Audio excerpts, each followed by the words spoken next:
Edward Newgate, also known as the Emperor of the Sea, Whitebeard, also known as Pops, but one name that cements this man as a truly legendary pirate is the title and reputation as the world's strongest man. This man contained the godly power to destroy the world, a man so powerful that he once sailed the seas amongst the likes of Kaido, Big Mom, and Shiki as a former member of the infamous Rocks Pirates. A man so powerful that in his prime he would earn the respect of his rival Gol D Roger, who would go on to become the king of the pirates. A man so powerful that he can sail the seas with no beard, a cleanly shaved gigachin, yet no one dare ask why his name is Whitebeard. So without further ado, just how strong was Prime Whitebeard? First, we'll start out with all the facts that we already know for sure, and later towards the end, I'll tell you my personal thoughts as to why I believe Whitebeard may have actually been the strongest man in One Piece during his prime. When exactly was Whitebeard's prime? Well, it's stated that Whitebeard entered his prime a few years after the God Valley incident, and this leads me to think that he was close to his prime during the time with the Rocks crew, and arguably the second strongest character in that crew aside from Rocks, and then he either unlocked his advanced Conqueror's haki after the Rocks split up, he maybe ate his devil fruit after, or simply just got stronger through some of his biggest fights with Roger, Garp, or other powerful foes during those years leading up to him entering his prime. Let's start out with Whitebeard's absurd physical strength, toughness, and durability. We can look to the panel during Marineford of Whitebeard tanking gunfire, cannonballs, and sword stab wounds, and even getting half his face blown off, and still standing and fighting. But this is somewhat an example of his otherworldly willpower, which we will get into once we discuss haki. This also goes to credit his natural raw strength and physical durability, which is something that not many characters have showcased in this series to this level. He stands tall at 666 centimeters, which I guess really does make him the Devil of the Sea, or around 22 feet tall. During Marineford, he was easily able to one-shot Vice Admiral Giants, and keep in mind that this was an old dying Whitebeard, decades past his prime. We know that physically, Whitebeard took a huge hit by the time Marineford came around. In his prime, Whitebeard stood tall with the build of a giant Viking as he soars through the sky with a leaping jump like Hulk. Now, despite Whitebeard being built like a titan, in his prime, he also had shocking speed as he was able to keep up with Roger and the Marine's strongest fighters, and I only bring this up to say that speed isn't even his specialty, but he most definitely is not lacking in this area. Now let's move on to his devil fruit, the Gura Gura no Mi, also known as the Tremor fruit or the Quake fruit. But first, make sure to like that video and subscribe for future videos like this. I'm planning on making this a series as well, so let's aim for 3,000 likes to get the next video and start the series off with a bang, and make sure to hit that bell like Luffy and Skypiea so you can be notified every time we drop a video. Fleet Admiral Sengoku claimed that Whitebeard had the power to destroy the world, and some might say this was hyperbole, but to a certain extent there is a validity to this statement. Combining Whitebeard's tremendous natural physical strength with his devil fruit gave him the ability to launch tidal waves, create earthquakes, and tremors that could be felt around the world. The ability to crack the earth open in a pirate manga where so much of the story takes place at sea or on island makes this power all the more terrifying and devastating. I mean, just imagine Whitebeard riding into battle on the Moby Dick, surfing on a giant tsunami he just cooked up with ease. Whitebeard had an impressive control over his abilities, which I think should be acknowledged more, because in one sense he had to constantly be holding back and master control over it, because his power could end up harming his own men and many innocent people. In the hands of anyone else, this power does not seem like it could be as devastating, but also it would be an uncontrollable disaster. In his old age, he was able to go up against the most powerful offensive devil fruit, Akainu's Magu Magu no Mi abilities, as he charged up a shockwave punch into his fist, once again combining his devil fruit and natural abilities. These shockwaves split the air itself and are one of the coolest powers in One Piece. His weapon, the Marukomo Giri, was also used in combat, and he's also seen using it combining his devil fruit abilities, which allowed him to launch quake slashes across the battlefield. It's this vast variety of unique attacks that make Whitebeard such an unstoppable warrior, showing that he doesn't have any real weaknesses that you could exploit, and there's only so many characters that could actually stand up toe to toe with Whitebeard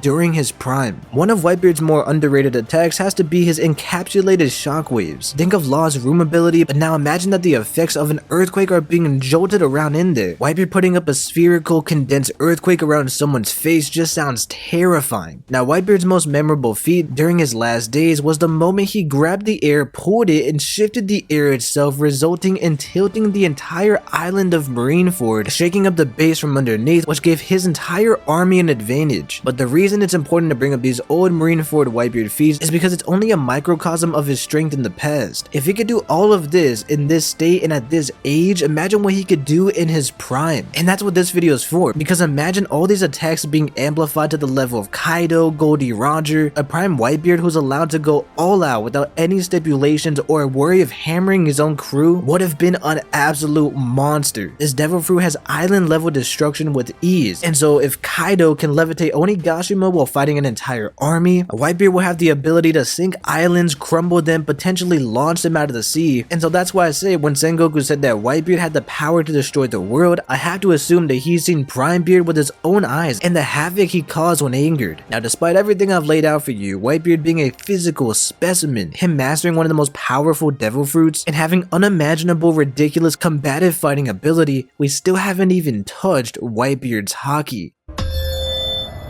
Haki is energy formed through willpower at its most basic explanation, but what makes Whitebeard so special that he, on top of all of this, was a haki master in his prime. A man with ridiculous willpower, a master of all three forms of haki: observation, ornament, and conquerors. He had the willpower to still fight against Blackbeard and the Marines after he got his face blown off, and he even died standing. And so this willpower is really what separates Whitebeard from everyone else. During Marineford, his haki abilities were severely weakened, but at his peak, his Conqueror's haki was a huge part of his ability to face off against powerful enemies like Gol D, Roger, and other enemies. And what makes this really so crazy is that imagine that Whitebeard uses a Conqueror haki attack and wipes out half your army, and if that isn't enough, he just sends out a tsunami or an earthquake or tilts the island and takes out the other 30-40%. Roger and Whitebeard split the heavens during a friendly, fun battle. Their clash erupted the entire island, with Whitebeard showcasing advanced forms of haki as their blades didn't even touch. After 3 days and nights of fighting, no one was seriously wounded, shown to only have a few light bandages and bruises from this. While these two Giga Chads love fighting, they both respected each other, and I believe this was a friendly battle. No real killer intent, with many pirates like Rayleigh and maybe even Whitebeard and Roger holding back a bit, as this was mostly off-screen. But if anything, this moment proved that Whitebeard was one of the top tiers in haki ability. But I would say that Whitebeard's haki ability is only behind characters like Garp, Roger, and Shanks. So to summarize, Whitebeard is a physical specimen unlike anything we've seen for a human in One Piece. He has arguably the most powerful Paramecia devil fruit with godlike capabilities, and he is a proficient master of all three forms of haki, rivaling the likes of Gol D, Roger. And now with all the facts out of the way, it's time to speculate, and I have a bold take for you. I believe Whitebeard truly was the strongest man in his prime. I believe he was stronger than every Marine, every pirate, including Gol D, Roger himself. First, I just want to preface this by saying, although I believe Prime Beard was stronger than Roger, I don't think it's a huge difference. In fact, I think it's debatable and there are good arguments on both sides. So when I say Whitebeard was stronger than Roger, I mean that he was just slightly stronger. Such an insignificant and minuscule amount really, but at the end of the day, we do have to make a choice between the two legends. Also, let me know in the comments what other characters would you like to see in a video in this same format. You should definitely hit the subscribe button because I'm going to be doing Roger, Garp, and Rocks in future videos.